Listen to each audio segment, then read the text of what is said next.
What do y'all think about posthumous releases? If it wasn't for oh. What's up, guys? Welcome back to my channel. I'm back. Yes, I got my new Aaliyah shirt. I'm back. And I know it's been a while since I've been on camera. I know a lot of y'all have heard my voice in the last 2 weeks. We're gonna talk about that. I know a lot of y'all heard my voice, but I decided to do this topic and come back on camera to talk about it. Videos.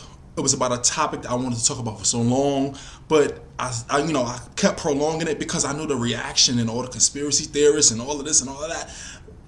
But I'm like, it was about time. And according to the response and the reaction and the attention the video got, obviously people were looking for somebody to talk about it.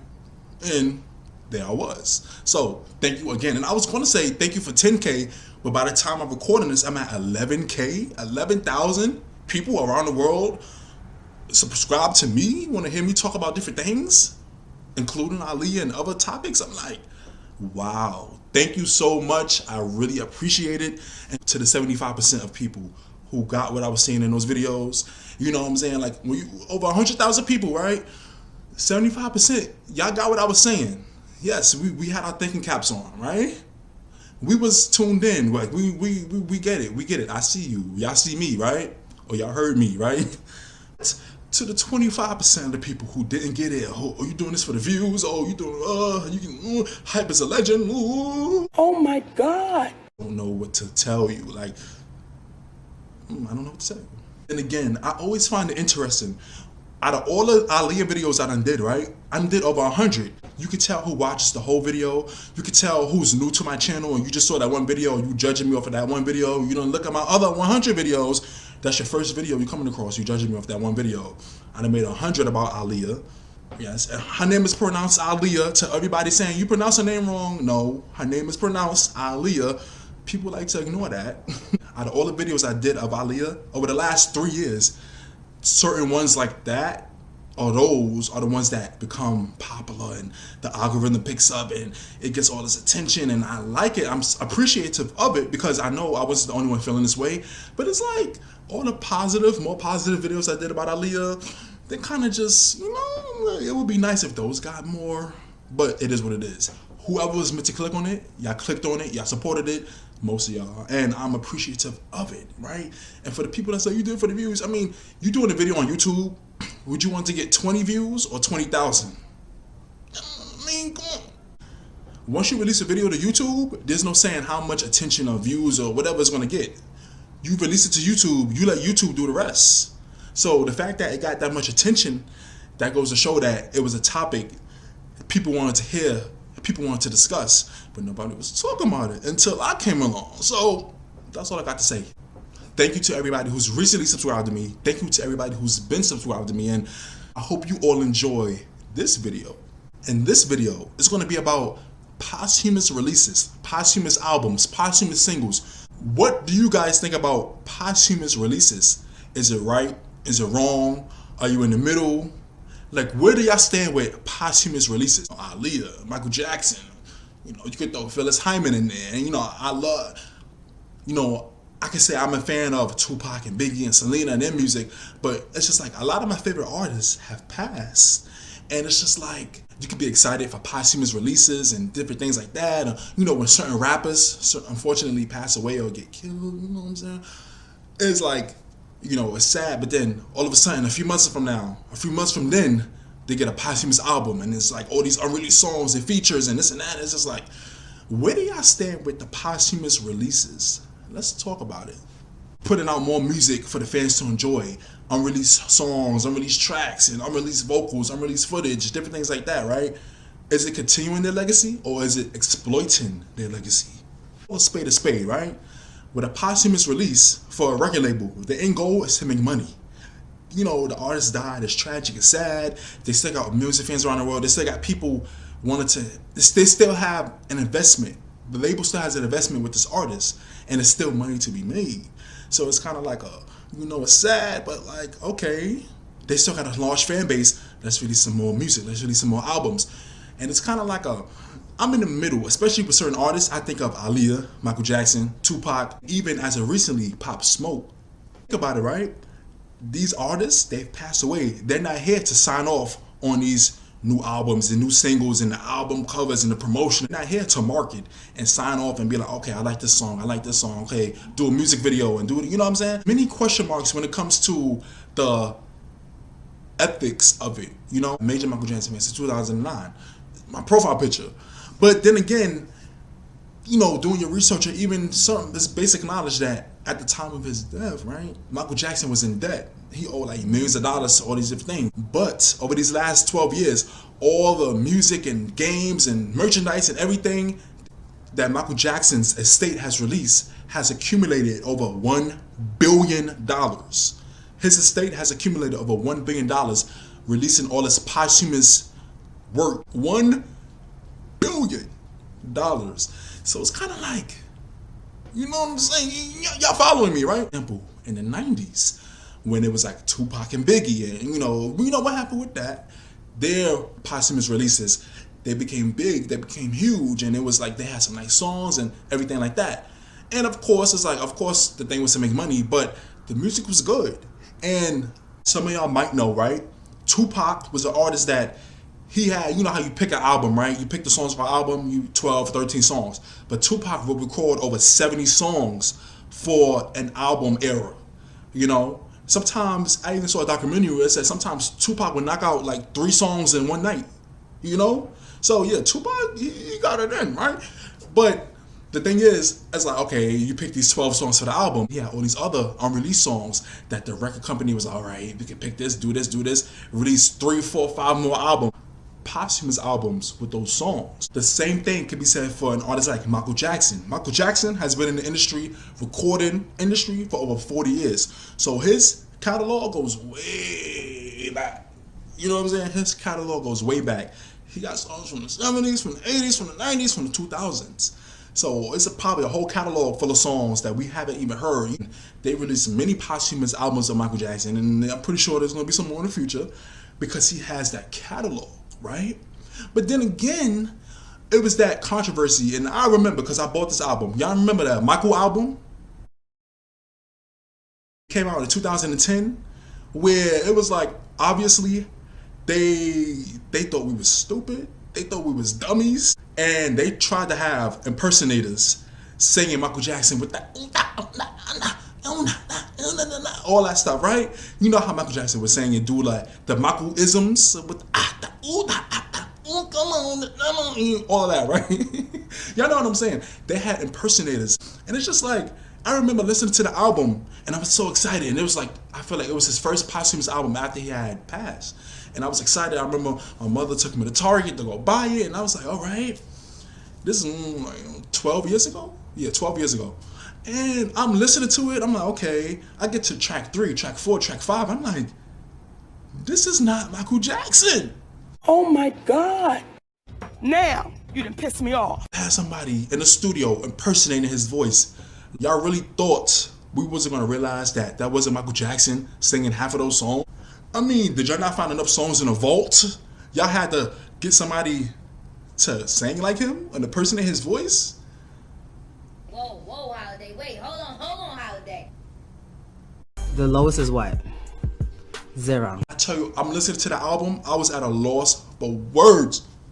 Because another thing you think about is, with a lot of these posthumous releases, they're demos or they're completed songs, but you think about it, right? They weren't chosen for a reason.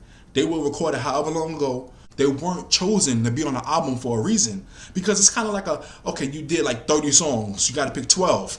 You didn't pick those other 18 for a reason. You know, they might pick one as a bonus track and this and that, but there's a reason why those other 16 songs weren't chosen. Maybe they might save it for another album, or maybe it was incomplete, or maybe it was a demo, or maybe whatever, right?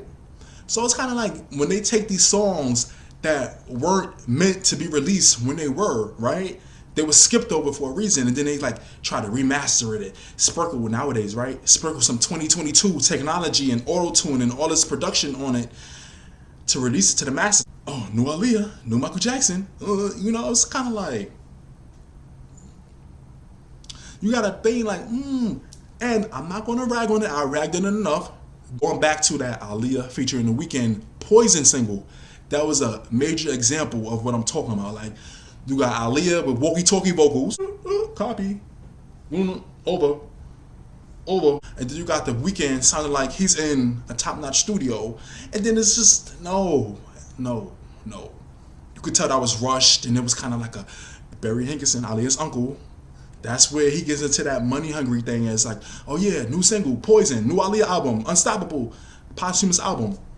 But then, you remember, the Aaliyah album was supposed to come out last month in January.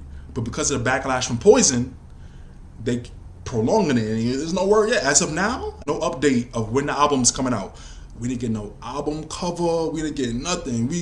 And then they got Future and Chris Brown and all these other people. I'm like, that's another thing I want to talk about. With posthumous releases, they get all these random singers and rappers to fill in the blanks because, it's a demo, it's an incomplete song. On average, a song is over 3 minutes. You only got one verse and a chorus. You need a rapper or a singer to come in and fill it in. And it's like, if Aaliyah was alive, would she have worked with Future? Michael Jackson was alive, would he have worked with Justin Timberlake? You know what I'm saying? Like, Pop Smoke was alive, would he have worked with that rapper? Like, their voices and artistries gel with each other like that to be featured on a song. And it's kind of like a, authentic process as two artists in the studio together. Or it's a thing where an artist does it at their studio, they may send it to the other artist, the artist gets a feel for the track and they add their verse or their lyrics. Or you got this artist that died months or years ago, and this random rapper, random singer A, rapper B, they coming into the studio, filling in the blanks. Sometimes the songs be like,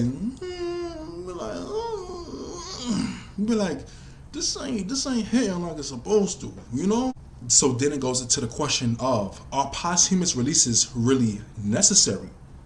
Are they really necessary for an artist's legacy to continue? Even in a case like Aaliyah, or you can say Pop Smoke, Aaliyah was only in the industry for 7 years. Pop Smoke was only in the industry for 2-3 years. But then it's kind of like, with the music they left us, was that enough? Or do you think, okay, they got all these 50, 60 songs that's never been released, you can add this, add that, and do stuff to fill in the blanks and just release it, and it's like a continuation of their legacy. But it's kind of like, remember, it's going to be forever tied to their name. Like I said in the Aaliyah video about Poison, these songs and all these posthumous releases are going to be forever tied to their name. They're not here to give their 2 cents or co-sign on it. So it's up to the label and everybody on the team to be like, all right, would Aaliyah have released this? Would Pop Smoke be happy with this? Or is it just like we don't care, it sound good to us, let's see how much money it make. Let's see if it get top 10. That's the attitude. It's like kind of like that back and forth. Like, so just as an example, like if Aaliyah's team or Barry Hankinson got Bruno Mars to be on a song with Aaliyah, it's like Bruno Mars and Aaliyah, you know what I'm saying? Like, would that make sense? Would that add up? Or you just think, oh, Bruno Mars is a popular artist, Future is a popular rapper, put them two together and it's like, oh, it should be a hit. We're not playing that. Y'all saw what we did with the Poison single. We are not playing. And a lot of fans, they think that because the fans are sad and hungry, and they think we're so hungry for like more releases, more music. And we are in a way, right? But my thing is, if it's going to be trash, if it's going to be half-assed, keep it in the vaults. You don't need these songs ruining their discography. Now, it's a streaming era.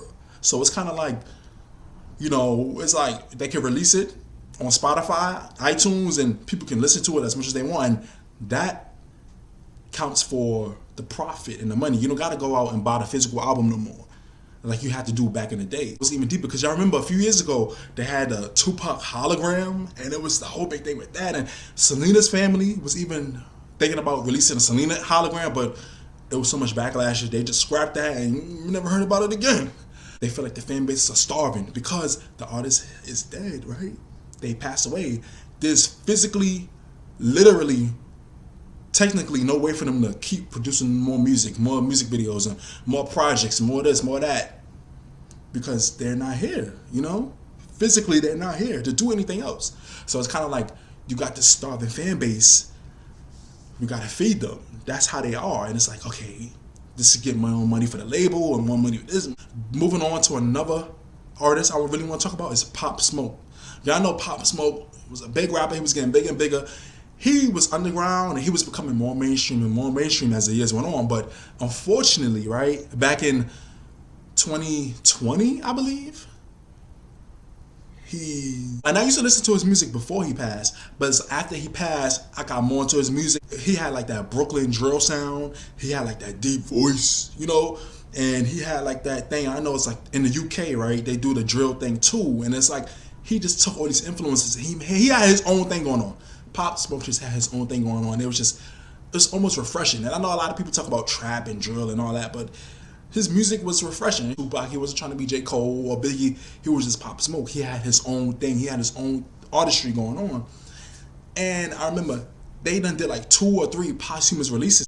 Listening to it, I'm a fan of some of the songs. But then another interesting thing is when I go on the YouTube comments of these same songs, of these posthumous releases, you see a lot of fans or a lot of people in the comments like, oh, this is trash. They messed this song up. They turned in Pop Smoke into a pop star. And I'm like, damn. Now, these are people that were fans of Pop Smoke before he became mainstream, when he was more underground. So what his label was doing is they're taking some old songs and they're revamping them. 2022 technology and beats and all that, and having all these random featured rap with 21 Savage and all these rappers just featured. And the fans that Pop Smoke had back then are kind of like, what are y'all doing? This is the thing where they can capture new fans, but the old fans are like, what is this? You know, like, y'all taking these old songs and revamping them and putting them on a posthumous album just to get more money. It's kind of like it's throwing some fans off, but then it's gaining him some new fans. So it's like, where do you stand with that, right? Like me, I loved some of the songs, but then I go and look at it on YouTube, I'm like, oh, this was an old song he did 3 years ago that they revamped for a posthumous release?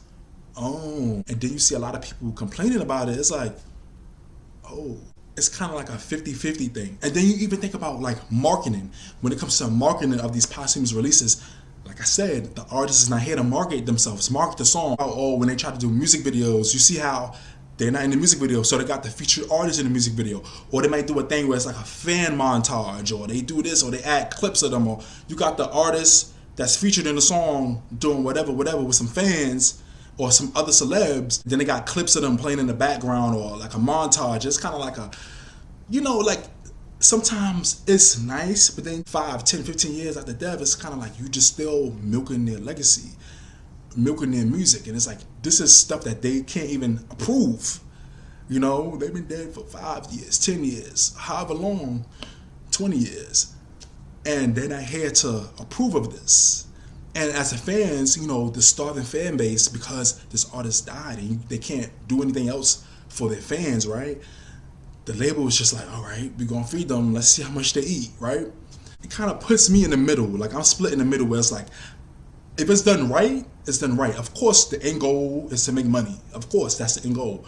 But you could tell that in certain cases, want to continue with this artist's legacy, and the music has been good, like in the sample of like Tupac and Jackson in some instances. But then even Aaliyah back then when I Care For You compilation came out. But nowadays, with Pop Smoke, and you see with the Aaliyah Poison single, and then certain Michael Jackson albums, it's kind of like, do y'all really care about continuing their legacy for this new generation? Or do y'all know that there's more money to be made? You know what I'm saying? So where do y'all stand with that? When it comes to posthumous releases, where do y'all stand with a posthumous release, a posthumous single, posthumous marketing? Do you think it's a continuation of an artist's legacy? Or do you think it's an exploitation of the artist's legacy? Or are you in the middle like me, where you can see both sides and it really depends on the label and how it's done? And to really add to the comment section, what are some of y'all favorite posthumous releases? What are y'all least favorite posthumous releases? And especially in today's age, because y'all know it's coming. This new Aaliyah album is coming. We know it's going to be some more Michael Jackson albums. It might be some more Selena. It's a lot. 2022 is looking to be a interesting year, to say the least. So where do y'all stand with posthumous releases? That should be a really interesting discussion. Please don't forget to comment, like, subscribe, and hit the notification bell. Thank you for watching and listening. I'll see y'all in the next video.